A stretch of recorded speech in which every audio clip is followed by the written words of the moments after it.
Oh, isn't it great? Yes, yes. Thank you, Michael, for leading. And Yvette. And yes, Yvette, it takes two, doesn't it? Oh, so Reverend Sandy and Reverend Kathy today. So I'm looking forward to this. So Sandy, I'd like you, they've got our talk title up there, Heart-Led Living.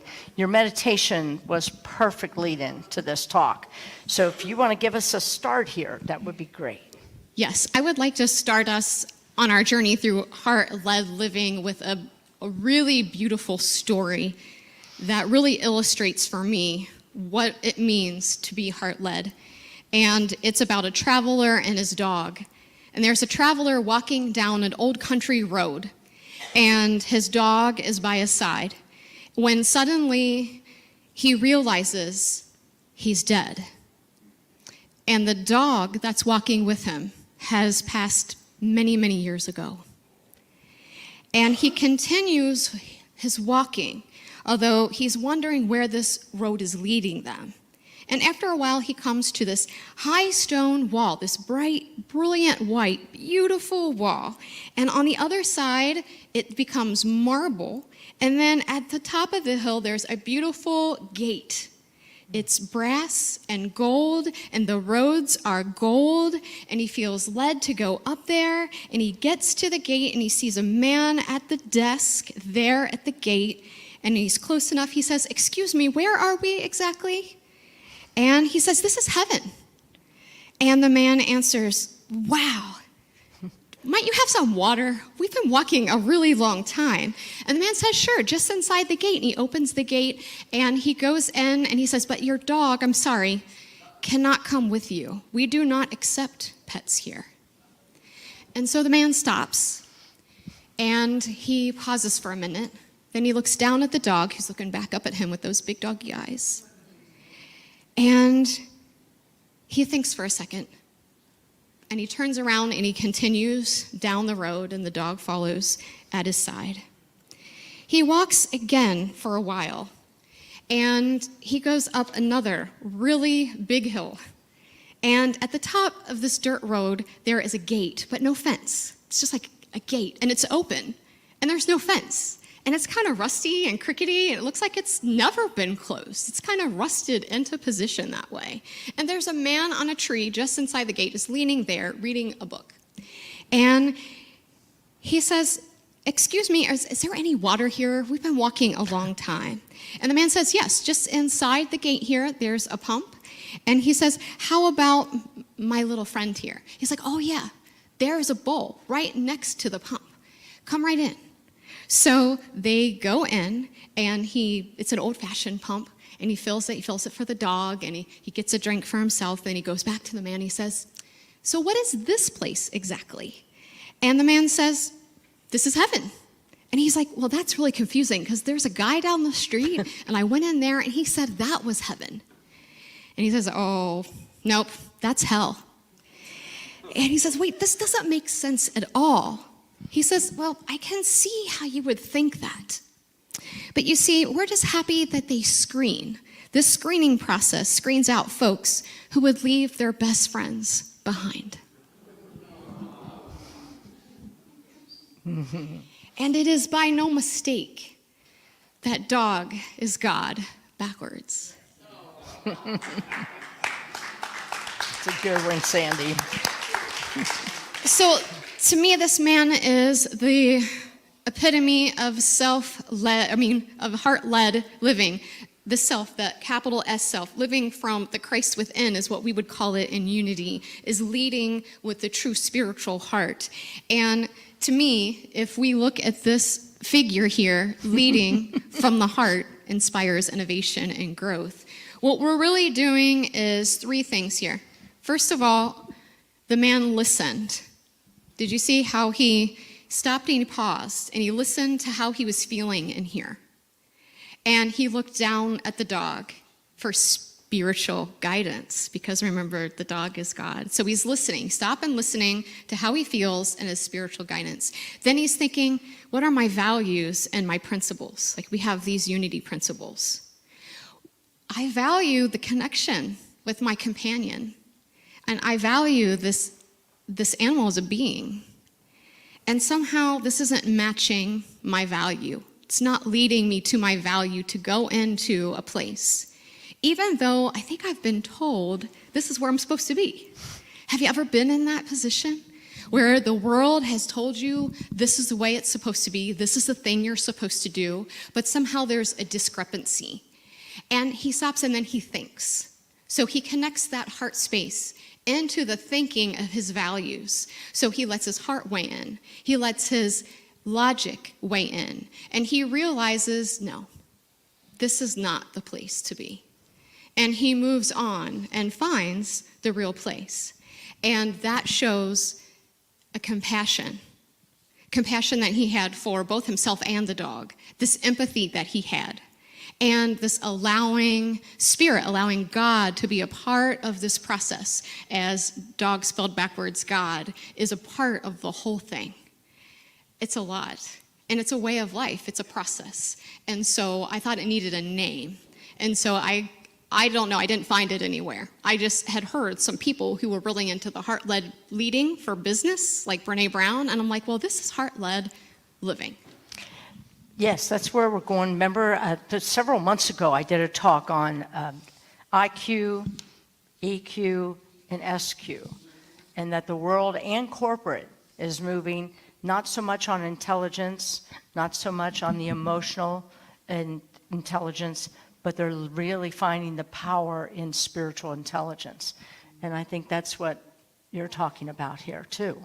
You know, I look at this slide, and I'm listening to your story, and I'm thinking to myself, I'm like, oh my gosh, I do this a lot, even in just the course of my day. And I don't even, you're putting words to it.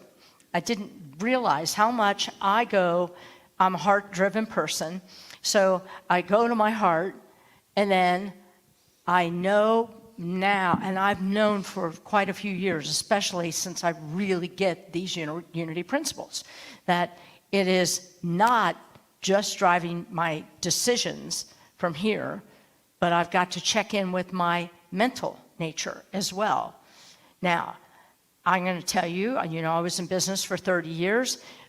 I drove most of my life and decisions from here. And I thought that that's what I was supposed to. I was raised that way. My education told me that. You even get to be more in college, right?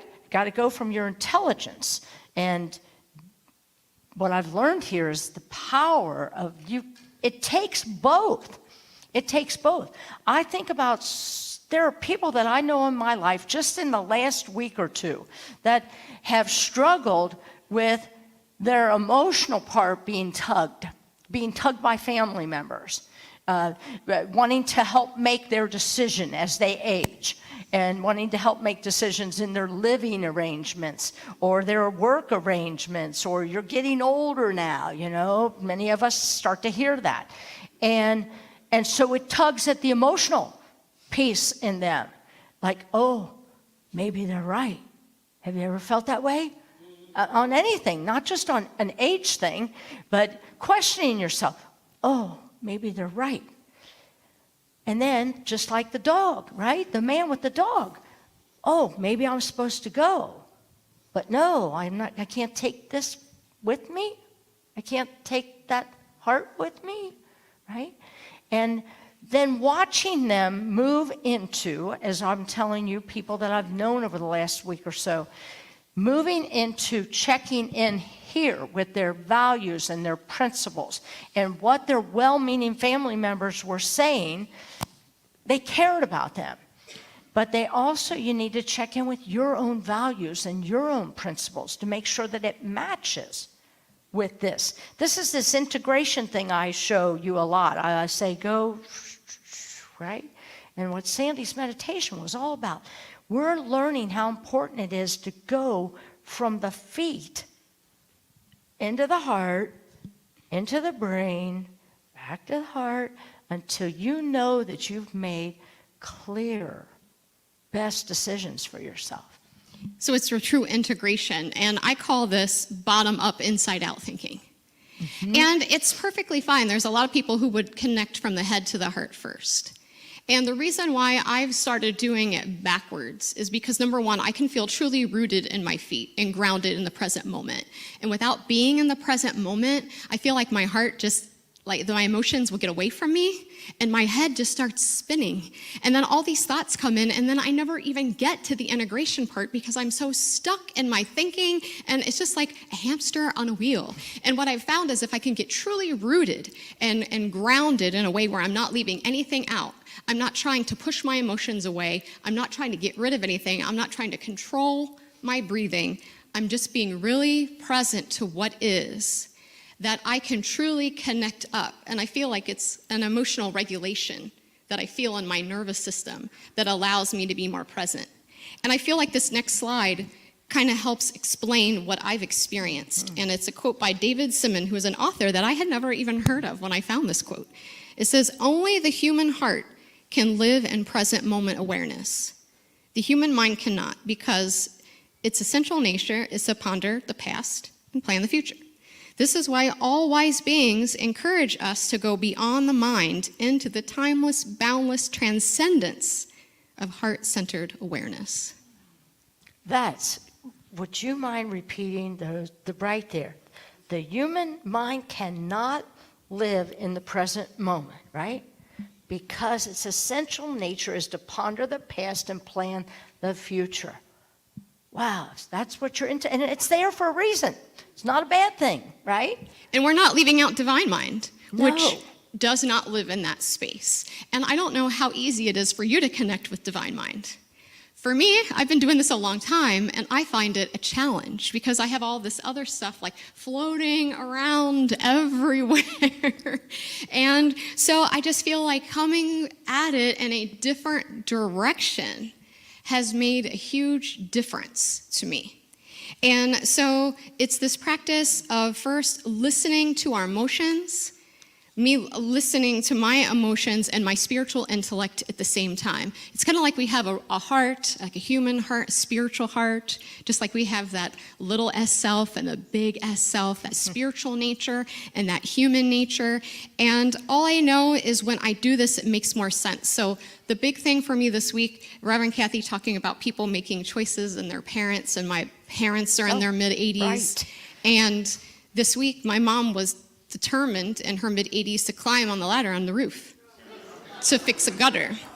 And it is my value to be in connection. So this is a value that I have identified for myself, to be in connection with people as much as possible in any situation. I know my mom's value is independence, first and foremost. And so I found those two values sometimes not even with each other, but this is the one that I'm the hardest with because I can let her cut the grass and I can let her do things for herself, even though she fell last week cutting the grass. And she fell 2 or 3 weeks before that and fractured her spine. And in this case, I'm like, no, she is not getting up on the roof. And so I woke up and I was like jolting out of bed and I was getting ready to make sure she'll get up at the crack of dawn to make sure that I don't go over there and do this for her. So I set my alarm and I'm like racing out of bed and I'm like getting dressed and I stopped and I'm like, wait a second. What is she gonna feel like if I come storming over there like that? So I listened. I listened to how frantic that felt, that there was something not congruent between here and here. Although that was a good meaning thought, is it not? That she should not at 85 be on a ladder? Okay, so the pause allowed me to presence enough to think, how do I stay in connection? And so, it's better to take a breath and make a phone call. Like, is this really even happening? Before I even storm over there. And she appreciated the phone call, and she's like, it rained last night, and that gutter is all full of water, and I don't think I'm gonna go up there today anyway, probably tomorrow. I'm like, I got a whole day.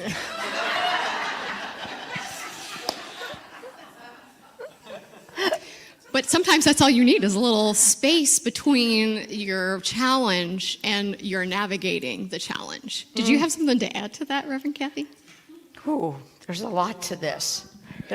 There is a lot to this. And I know I'm watching, as Sandy's talking, I'm watching so many heads going, and it may not even be about a parent. It could be about your child, right? It can be about your neighbor. It can be about so many things in our life that we have this tug of war with. It's us. It lives in us. You know, like people call it the angel and the devil on your shoulders. Like, I shouldn't. It's in us too. This works just the same in ourselves with being compassionate to our human heart and what it feels, and then being open and gentle with it to say, well, of course, like when I struggle with this, of course you would feel like you struggle with this, Sandy. You want to be a good daughter. You love your mom. Of course you would struggle with this. Be gentle with yourself. And that gentleness allows a crack in for the spiritual heart. It allows room for the spiritual heart to come and take over and to guide. I'm looking at my daughter. I hope you're hearing this, so that when it gets that time that you'll have this spiritual awareness. This is recorded. I have to tell you, I'm going to just throw this in because, again, last week when I was doing research, I Googled my words. Sandy Googled something, and what showed up was, do not let your heart lead you. Again, that can be the work of the devil, right? And we're like, you know what? We literally, and we both agreed that we were raised not to lead from our heart.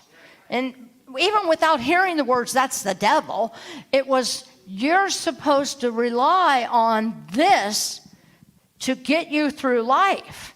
And now, for me, it was age 40, I'm learning to live life backwards from what I learned for 40 years. And that is that it's good to go from the heart, but you need both. You need both. Because I did start leading from my heart, and boy, that got me in a lot of trouble. Anybody here, who tends to pick somebody who's a lot of fun but has an alcohol problem, right?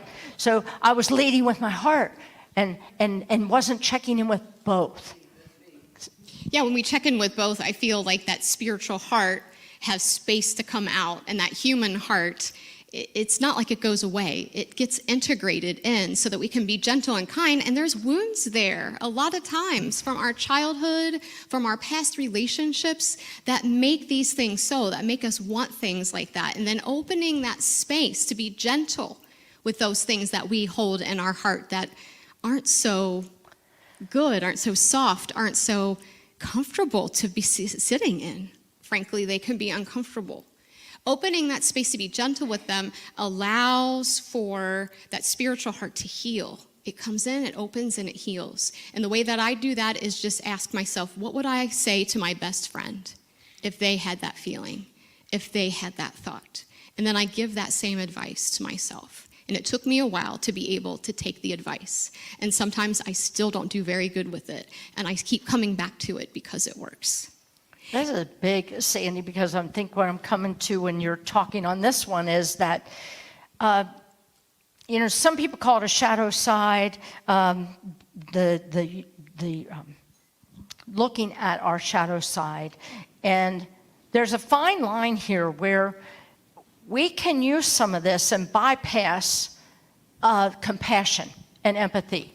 And I know I've heard it before in different realms, but I've heard it more than several times.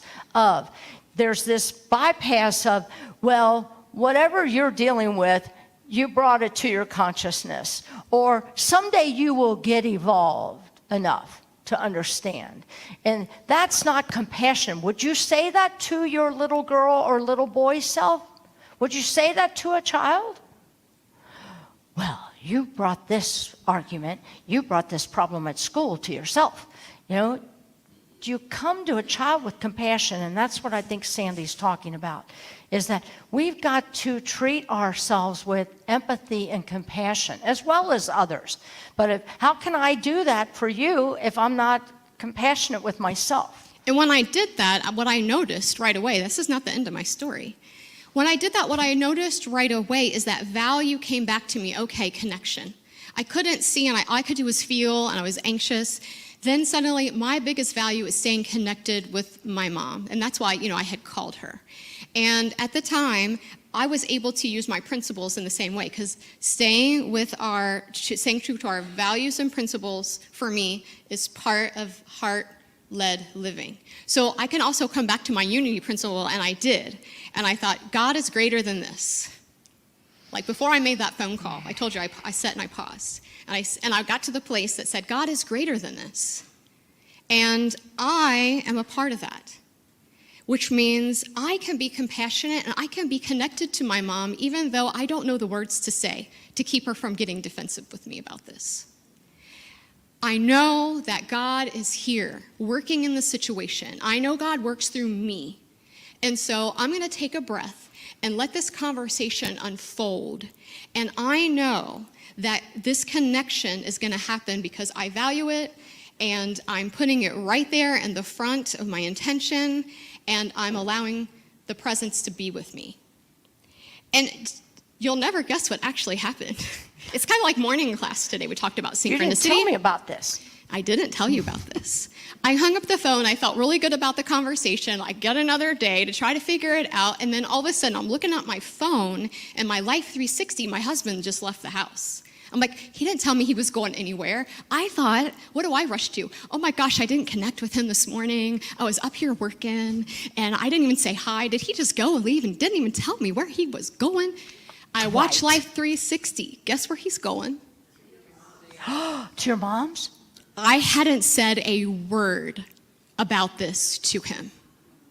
I hadn't even talked to him yet because he hadn't gotten up yet. He went to my mom's house with his toolbox, saw what he needed, went to the hardware store, got what he needed, and fixed the gutter so she didn't have to get on the roof. Now, this had been a past conversation. I'm like, how did you even know? He's like, well, we talked about this before, and it rained last night, so it made me think, I never got to fix that gutter. So I'm sorry I didn't tell you. I just went to get all my tools, and I wanted to get over there before she got up there. And so I didn't even think to tell you about it. So, I mean, can you see the synchronicity and me radiating that idea out that I didn't know how it was going to happen, but I knew it was going to get fixed. And I wasn't even the one that had to do it. This is how this stuff works.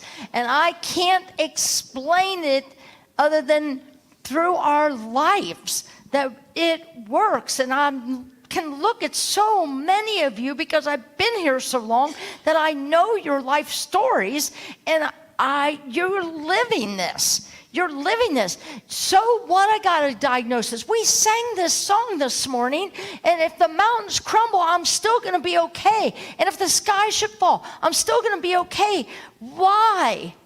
Because God, Spirit, higher power, good, whatever you want to call it, is always with us. You, always with you.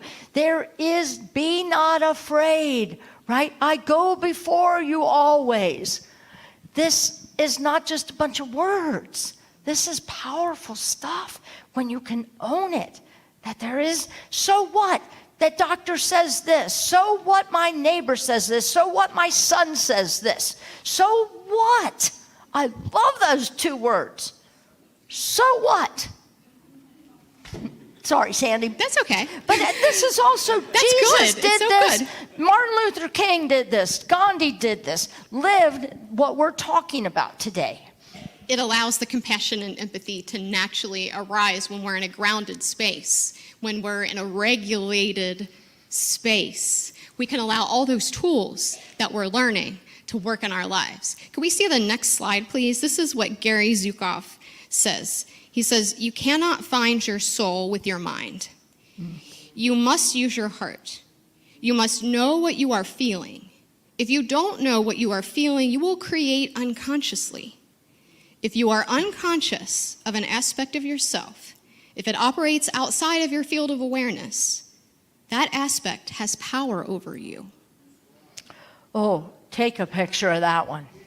That, I made a copy This of that is too. the power That was like, of the wow. bottom-up thinking. Because if there's that feeling in our heart, if we haven't been gentle with it and allowed it and healed it, if we haven't recognized it because it's the way that we're being led, whatever is going on, whatever we think with our minds, when we go through our positive affirmations, when we're working on manifesting and we're working on visioning, if we haven't uncovered those things where the heart is leading us to heal, what it's leading us to be, what it's leading us to do, then it's going to trump anything our mind says, because the universe listens to energy. It listens to frequency and vibration. And where do you radiate from? Your head or your heart? Our heart space is what energetically and scientifically and spiritually radiates out into the universe. So uncovering these things, starting with the grounded presence where we're regulated, grounding up, noticing the heart. Now we can meet whatever's there with compassion. And then connecting that to the wisdom and to the divine mind and divine ideas and the idea that God is and I am and I can think it, I can pray it, I can live it. The bottom-up philosophy is heart-led living. And this is what he's talking about, uncovering any of the unconscious parts of ourselves and our hearts. Should we go to the affirmation, or do we want to close it out with that last slide? Close it with that last slide. Yeah, let's do that. The next one, please. Yes. As you live deeper in the heart, the mirror gets cleaner and cleaner. That's from Rumi. As you live deeper in the heart, the mirror gets cleaner and cleaner. Let's go to our affirmation, please. Let's say this together. It's a lot of words, so let's say it slowly. I am love in expression. I act in integrity with the truth I know and show compassion through understanding and empathy. That's in your bulletin. So if you want to take that home with you or take a picture of that. Sandy, anything else before we close out here? Just remember, as you think about this bottom-up way of living, think about taking your dog with you. And try not to go anywhere your dog's not allowed to go. Spell that G-O-D, D-O-G, whatever way you want, right? Yeah, right. Sandy, thank you. Thank you. Thank you. Namaste. Namaste.